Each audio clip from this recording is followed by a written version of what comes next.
Eu vou comentar com vocês aqui um paciente que, de certa forma, né, a gente falou então dessa primeira base científica aqui, falando dos diagnósticos. Agora a gente vai falar um pouquinho sobre esse padrão de funcionamento desse paciente, tá bom? Para isso eu vou usar o mesmo modelo do iceberg cultural, mas eu vou separar aqui em dados, tá? Em dados históricos desse paciente, eu vou claro, preservar como é o meu papel, não só como terapeuta, mas também como um estudante, uma pessoa que está em busca de evolução, a gente continuar buscando maneiras de entender mais sobre o jogo patológico, maneiras da gente conseguir entender mais sobre os pacientes, tá? Primeiro, a gente precisa entender o histórico desse paciente, tá? Geralmente, esse paciente que se envolve ou acaba caindo nesse movimento de jogo patológico, ele tem diversas evidências durante a vida, tá?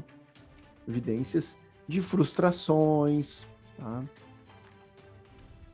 Ou de abandono,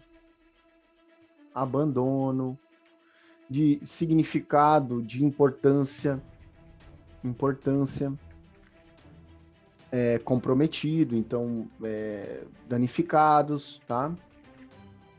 Esse paciente pode ter também uma noção de capacidade, tá? De habilidade comprometida. Pode ter também relacionado à construção cultural dele.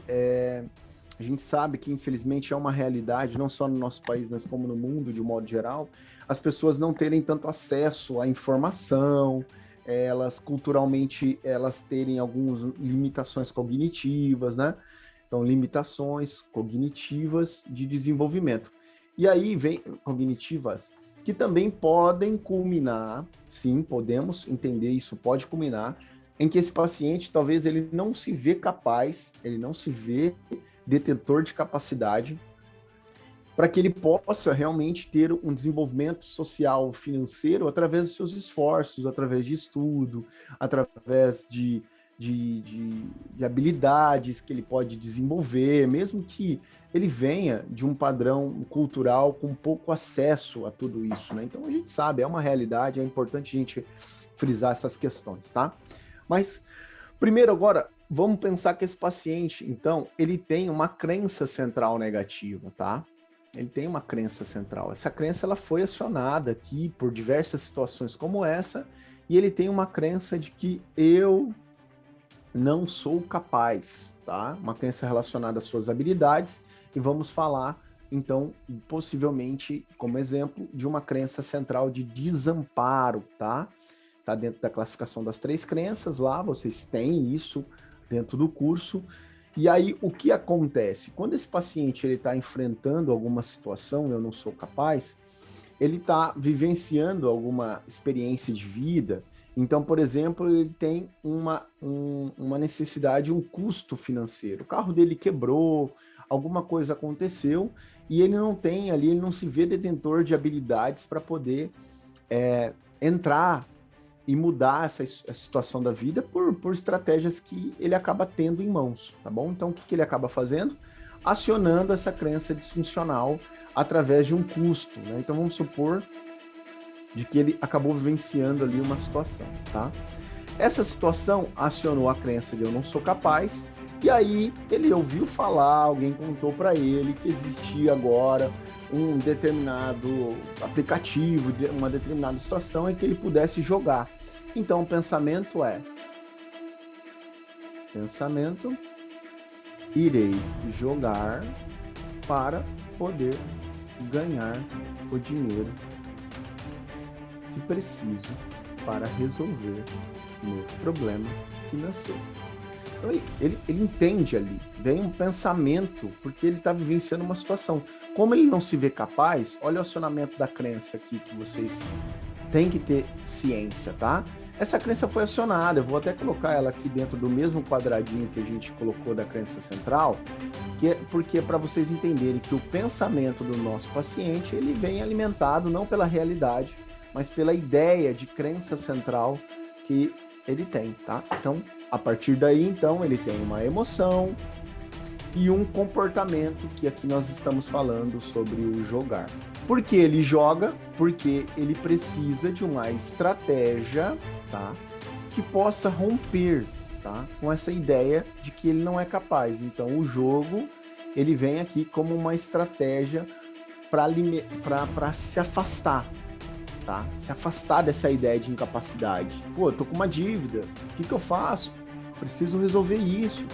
Não posso contar com ninguém, não tenho capacidades, eu só sei fazer isso. Então, de certa forma, ele vem como uma saída. E essa saída, infelizmente, repetindo as situações, acaba fortalecendo cada vez mais essa ideia de que ele não é capaz. Como isso, tá? Vamos colocar a emoção aqui para não deixar sem dados. Ansiedade, preocupação. Esse paciente, ele então tem essa estratégia. Com o passar das situações, como se fosse uma continuidade, eu quero já colocar a conclusão. O que costuma acontecer? Este paciente, tá? 2 pontos. Ele começa a se tornar dependente do jogo como uma forma de não só aliviar o possível problema, mas também como uma forma de ganho e satisfação, a satisfação emocional, tá?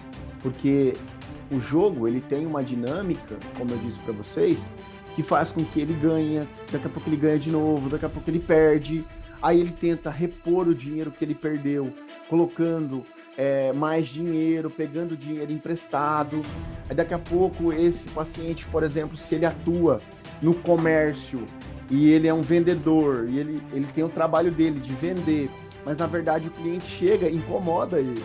Olha só que incrível começa a acontecer. Incomoda ele porque ele na verdade quer jogar. Porque a satisfação do jogo se tornou maior do que eventos sociais, do que, de certa forma, o próprio trabalho, que era a principal fonte de renda dele. É onde essa bola de neve vai aumentando e essas consequências vão perdurando, tá? E quando eu falo, porque é tendencioso, se esse paciente perde esse controle, é que ele fique no negativo, tá? E ele ficando no negativo, o que acontece? Aumenta, fortalece a crença central de que ele é incapaz.